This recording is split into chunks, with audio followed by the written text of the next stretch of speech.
नमस्कार दोस्तों, स्वागत है आप सभी का आपके अपने चैनल गोरख जंक्शन में। जैसे कि आप लोगों को मैंने बोला हुआ है कि रेलवे ग्रुप डी को लेकर जो जो इम्पोर्टेंट अपडेट्स आप लोगों के लिए आएगी उसकी जानकारी आप लोगों को मैं प्रोवाइड करूंगा। डिपार्टमेंट की तरफ से ऑफिशियल एफएक्यूज यानी जो फ्रिक्वेंटली आस्क्ड क्वेश्चंस होते हैं, जो बच्चों के मन में डाउट्स होते हैं, वो नोटिफिकेशन भी अपडेट कर दिया है। तो इसको जो है प्रॉपर तरीके से हम देखेंगे क्या क्या क्वेश्चंस है जो बच्चों के मन में आते हैं, उन्हें लेकर जो है जवाब भी दिए हुए हैं, तो वो भी आप लोगों को जानकारी प्रोवाइड करेंगे। दोस्तों, सबसे पहले तो भर्ती को लेकर स्टे लेने की जो खबर है उस पर कोई भी अपडेट नहीं है। आप ये समझिए स्टे नहीं लगाए, कल से आप लोगों के 100% फॉर्म जो है चालू हो जाएंगे। जो कार्यवाही है वो चलती रहेगी। रेलवे के वकील को डेफिनेटली जवाब देना पड़ेगा, रेलवे जो है एक्वायर करेगा उनको। और जो आईटी का सिलसिला है, आईटी कंपलसरी होने का सिलसिला है, उसकी जानकारी आप लोगों को समय समय पर मिलती रहेगी। इस अपडेट्स को, इस नोटिफिकेशन में जो जो एमसी जो मतलब क्वेश्चंस दे रखे हैं जो आप लोगों के माइंड में आते हैं, उसको जानने से पहले ग्रुप डी का कंटेंट मैंने आपको ऑलरेडी दे दिया है। One of the best content है। एप्लीकेशन का लिंक डिस्क्रिप्शन में है, अभी प्राइस डाउन है, आप जाकर ले सकते हैं, बाद में 499 हो जाएगा।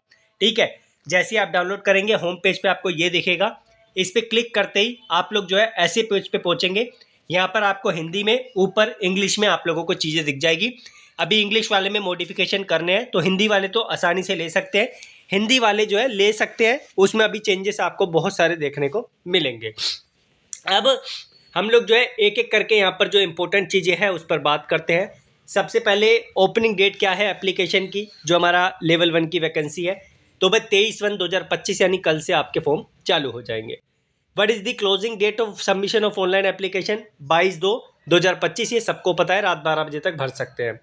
क्लोजिंग डेट ऑफ पेमेंट की फाइनल डेट क्या है? 24/2/2025 तक आप लोग जो पे कर पाएंगे, रात 12 बजे तक।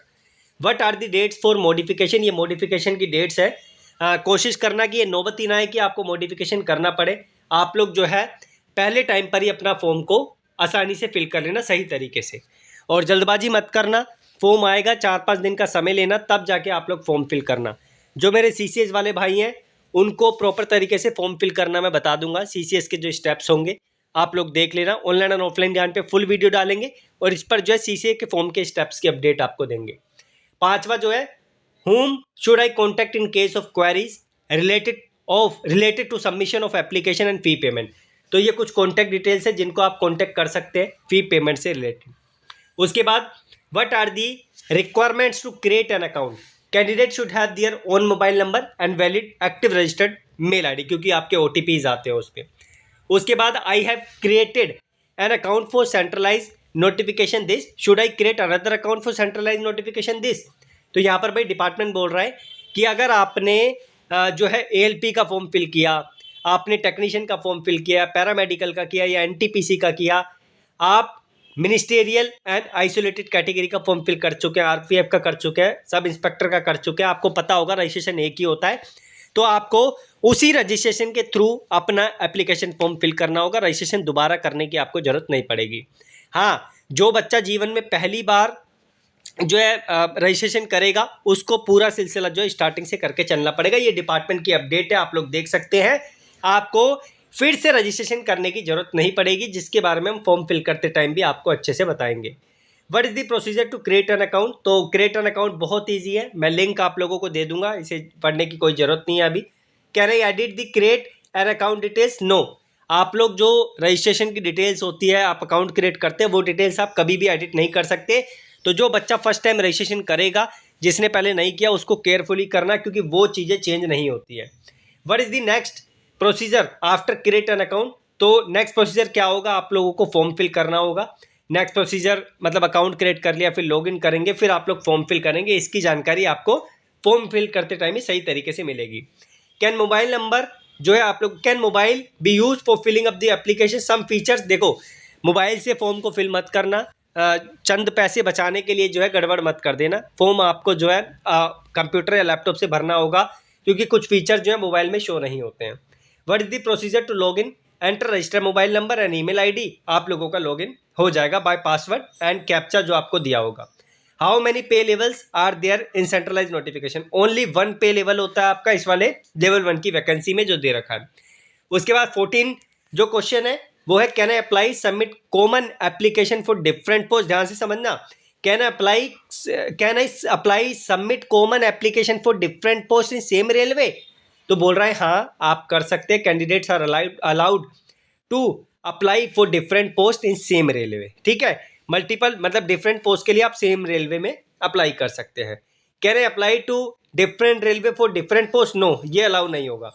Can I apply to more than one railway RRBs, मतलब आप एक से ज़्यादा आरआरबीज में अप्लाई कर सकते हैं, तो ये भी आपको लिए जो है एप्लीकेबल नहीं होगा। उसके बाद can I apply multiple application to same railway, नहीं भाई मल्टीपल एप्लीकेशन नहीं कर सकते, एक ही आपको करना पड़ेगा। 18वां, I have undergone LASIK surgery, I am eligible to apply. Candidate who have undergone LASIK surgery और any other surgery procedure to correct जो आप लोग refractory error are not eligible for the post having medical standard A2 and A3। Please refer para number 3 जो आपके notification में दे रखा है, जिसे मैं मेडिकल की वीडियो जब बनाऊंगा तो आपको अच्छे से समझाऊंगा। तो लैसिक सर्जरी वाले और किसी अन्य सर्जरी वाले एक बार पैरा 3 को अपनी साइड से भी देख लेना, और जब मैं वीडियो लाऊंगा तो आपके लिए क्लियर कर दूंगा। उसके बाद 19वां पॉइंट है why Aadhaar verification is required. Aadhaar verification जो है, Aadhaar validation is required to ensure guide जो आप लोगों का जेन्युइननेस यानी ट्रूनेस, यानी आप लीगल है या नहीं है of the candidate. Railway will not share Aadhaar details with any third party और use them for any purpose other than the objectives of this centralise notification. उसके बाद what is the crucial date for recording age for this centralise notification, यानी age आपकी कब से calculate की जा रही है, 1/1/2025 के बेस पे। उसके बाद 21वां पॉइंट है what document should I produce, I have already change my name. Applicants must possess a gazette, जो आप लोगों का गैजेट नोटिफिकेशन होता है और रिलीवेंट लीगल डॉक्यूमेंट जो डॉक्यूमेंटेशन होता है for name changes and be prepared to present it upon request during the recruitment process. The same should be submitted at the time of DV, जो आप लगाओगे वही डीवी के टाइम पे आपको अपडेट करना पड़ेगा। उसके बाद जो है what should I do if I forget password to log in my account. तो यहाँ पर फॉरगेट जो है फॉरगेट पासवर्ड करने का आपके पास ऑप्शन होता है, आप आसानी से फॉरगेट पासवर्ड कर सकते हैं, वो रिट्रीव आसानी से हो जाता है, इतना इंपॉर्टेंट पॉइंट नहीं है। कह रहे चेंज माई पासवर्ड, हाँ आप पासवर्ड चेंज कर सकते हैं। कह रहे change my choose and railway RRB, नहीं आप लोग इसको चेंज नहीं कर सकते मॉडिफिकेशन के टाइम पर भी after submission of application. Can I edit my details during the application, हाँ जी आप ड्यूरिंग द एप्लीकेशन आप जो अपनी डिटेल्स को एडिट कर सकते हैं। Create an account can be edited till the application is submitted and registered number generated. उसके बाद who are eligible for free travel authority, candidate belonging to schedule caste and schedule tribe, वही जो है travel free जो authority का उसका benefit ले पाएंगे फ्री रेलवे पास का। How do I avail free travel authority, तो यहाँ पर सारी जानकारी दे रखी है। इसके बारे में अगर आपको नॉलेज नहीं है तो एक वीडियो इसके लिए सेपरेट बनाएंगे, पूरा आपको बता देंगे कि कैसे आप लोग एलिजिबल होते हैं, क्या आपको करना पड़ता है।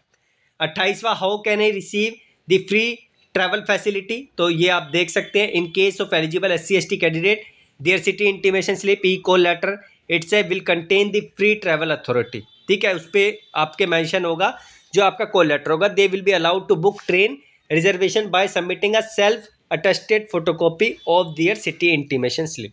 ठीक है, सिटी इंटीमेशन स्लिप के अकॉर्डिंग आप लोग जो है फ्री कर पाएंगे।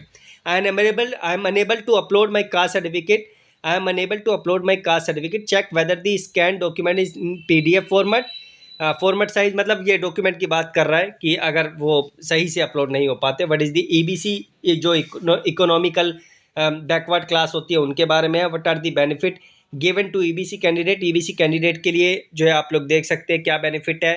पैरा 7.3 पढ़ सकते हैं EBC के बारे में। EBC के बारे में where should I choose my choice of language for examination, candidate can choose one language from a list of language available in the drop down menu under the personal detail। जब आप form fill करेंगे तो आपको दिख जाएगा आप कौन सी language choose करना चाहते हैं। what is the crucial date to claim SC/ST OBC EWS status, candidate seeking reservation on the basis of SC/ST OBC EWS 22/2/2025 की डेट आप लोगों को दी हुई है। उसके बाद what are the criteria for availing reservation EWS का, तो आप लोग देख सकते हैं who are eligible for free concession, सारी जानकारी है। फ्री कंसेशन के लिए फीमेल भी एलिजिबल है, इस चीज़ का ध्यान रखना। उसके बाद I am currently serving in the arm force, can I apply as an ex serviceman, Yes, you can apply as an ex-serviceman. Refer para number 10 to 10.5 of the centralized notification. Notification में दिया है, para पढ़ लेना. उसके बाद I have already secured civil employment as an ex-serviceman. Am I eligible for ex-serviceman benefit? Ex-serviceman candidate who have already secured civil employment under centralized central government in Group C east, while group D including PSU, autonomous bodies या फिर statutory bodies या फिर nationalised जो आप लोगों के banks होते हैं, after availing of their benefit given to ex serviceman will be permitted only the benefit of the age relaxation as prescribe for the ex serviceman. ठीक है, इसके लिए भी पैरा 10.0 से 10.5 तक पढ़ लेना. Who should produce NOC at the time of document verification. किसको NOC देनी है? Ex serviceman candidate who have already secured civil employment या फिर जो है serving railway employees SRE and serving employees in central state government या फिर public sector undertaking, उनको प्रोड्यूस यहाँ पर NOC करने पड़ेगी. What is the benchmark degree of disability specified in PWD to be considered as a person with benchmark disability. Disability should be 40% और मोर, यानी minimum 40%, उससे ऊपर कुछ भी हो. इसके लिए भी पैरा नंबर 11.0 से 11.8 तक दे रखा है. बाकी और जानकारी है इसमें, ख़त्म ही नहीं हो रहा है. एक बार आप भी पढ़ लेना. जो आप लोगों को चीज़ें नहीं समझ आ रही एक बार बताना. जो मुझे इंपॉर्टेंट लग रहे थे वो मैंने बता दिए. स्टिल कोई ऐसा पॉइंट जो आपको दिक्कत कर रहा है इसमें, जो परेशान कर रहा है, वो मुझे बता देना. सबसे इंपॉर्टेंट पॉइंट मुझे यहाँ पर यही लगा जो रजिस्ट्रेशन वाला था, कि रजिस्ट्रेशन आप लोग दोबारा नहीं कर सकते. इस चीज़ का आपको ध्यान रखना पड़ेगा. और जिन बच्चों ने पहले रजिस्ट्रेशन किया है, जब आप लॉगिन करेंगे तो कल आई थिंक आप लोगों को फॉर्म वहीं पर दिखाई देने लग जाएगा. ठीक है, कल से आप लोगों का फॉर्म जो है यहाँ पर चालू हो जाएगा. अभी ये रात 12 बजे को देते हैं, मतलब 12:01 पे, या फिर जो है ये मतलब आज रात में 12:01 पे देंगे या फिर कल मॉर्निंग में देंगे, इसकी जानकारी यहाँ पर नहीं है. ठीक है, धन्यवाद. इस FAQs को जो है, जो आप लोगों का चंडीगढ़ की वेबसाइट है वहाँ पर डाल दिया है डिपार्टमेंट ने. स्टिल मैं आप लोगों को टेलीग्राम पे प्रोवाइड कर दूंगा, और जो कंटेंट है उसका लिंक भी आपको डिस्क्रिप्शन में दे दूंगा. धन्यवाद.